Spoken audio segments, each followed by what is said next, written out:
Friends, my name is Avantika. तो आज मैं आप लोगों को एक और कविता सुनाने वाली हूँ जिसका शीर्षक है बुद्धिमान मछुआरा।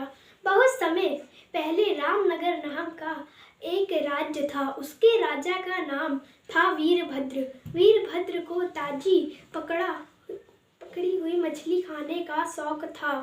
एक दिन उस राज्य में बहुत भयंकर तूफान आया। तूफान इतना भयंकर था कि कोई भी मछुआरा समुद्र में मछली पकड़ने के लिए नहीं जा पाया।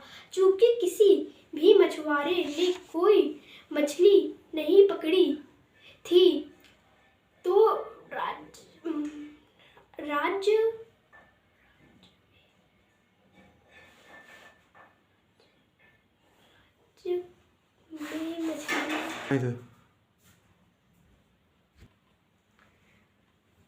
मछली नहीं पकड़ी।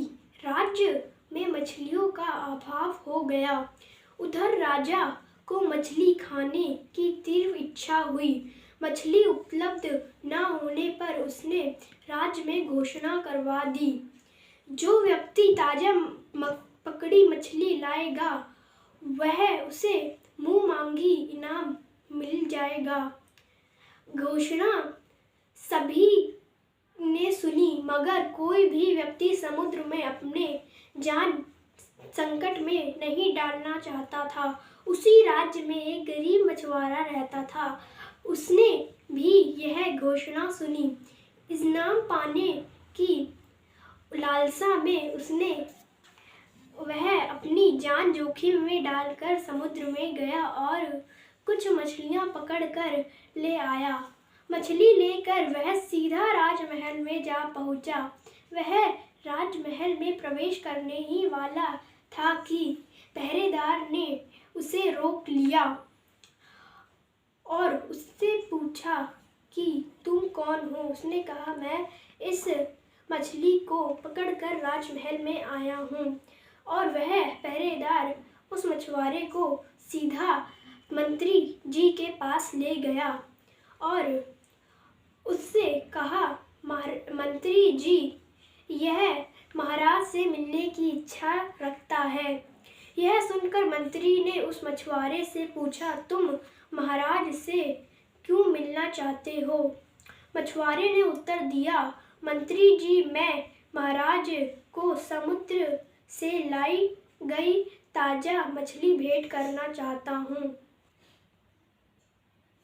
मंत्री ने मछली को देख और मन ही मन सोचने लगा, इनाम पाने की योजना बनाने लगा। वह मछुआरे से बोला, मैं तुम्हें सिर्फ एक शर्त पर ही अंदर जाने दूंगा।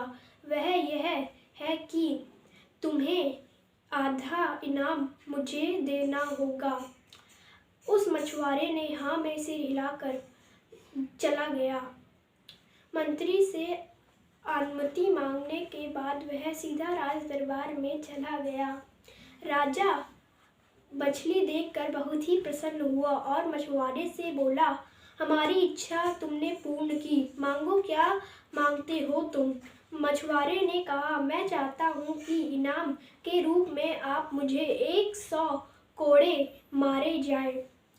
राजा यह विचलित सा जवाब सुनकर बहुत हैरान हुआ, परंतु चूंकि यह मछुआरे की इच्छा थी इसीलिए उसने पहरेदार को कोड़े मारने का आदेश दिया। पहरेदार ने कोड़े बरसाने शुरू किए और जैसे ही कोड़ों की संख्या 50 पर हुई, मछुआरे ने राजा से कहा, मैं आश्चर्य हूँ कि मैं चाहता हूँ कि आप मेरे हिस्सेदार को भी और 50 कोड़े मारें।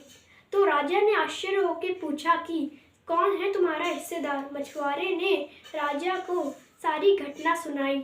उसकी बात सुनते ही राजा को क्रोध आ गया और उसका मुंह गुस्से से लाल हो गया।